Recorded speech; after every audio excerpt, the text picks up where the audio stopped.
Ce lundi 21 mars 2022 au Palais Neptune à Toulon s'est tenue la grande finale du concours d'éloquence L'Art de dire, projet porté depuis 3 ans par le pôle.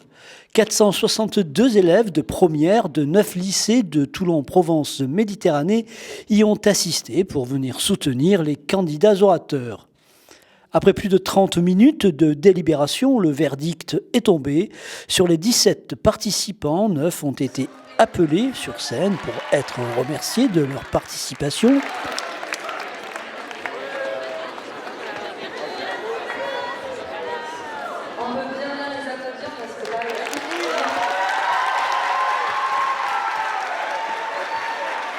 Et sur ce nombre, 2 lauréats, le prix du jury remporté par Lali Vacancel du lycée du Coudon à la Garde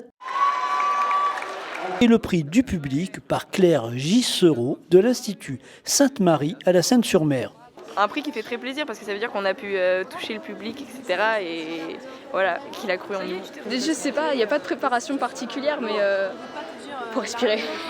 C'est ce que ma mère me répète, faut respirer. Waouh, toutes ces personnalités, c'est incroyable. Je trouve que c'était hyper riche parce que justement vous êtes 9 et il n'y en a pas une qui est pareille. Vraiment vous êtes toutes différentes et vous êtes toutes brillantes, donc continuez comme ça. Ouais. Le jury a été conquis par la qualité des interventions, mais rappelons tout de même que l'art de dire s'apprend. Je veux dire, quand je travaille avec des jeunes, je leur dis mais en fait c'est juste du travail. Et il faut qu'on essaie de prendre du plaisir là-dedans parce qu'on peut le pratiquer à tout moment et on n'a pas conscience de la force que ça peut avoir dans la vie de n'importe qui. Quel que soit son travail, ça peut être déterminant. Entre 2 personnes qui sont qualifiées de la même manière, quelqu'un qui ose et qui sait s'exprimer et quelqu'un qui ne parle pas. Voilà. Et je trouve que c'est juste fondamental et qu'il faut insister, continuer, multiplier les initiatives comme celle-là qui est formidable. Cet événement est très important pour le projet éducatif du pôle. On y retrouve beaucoup d'enjeux autour de la lecture, de l'écriture et de l'oralité.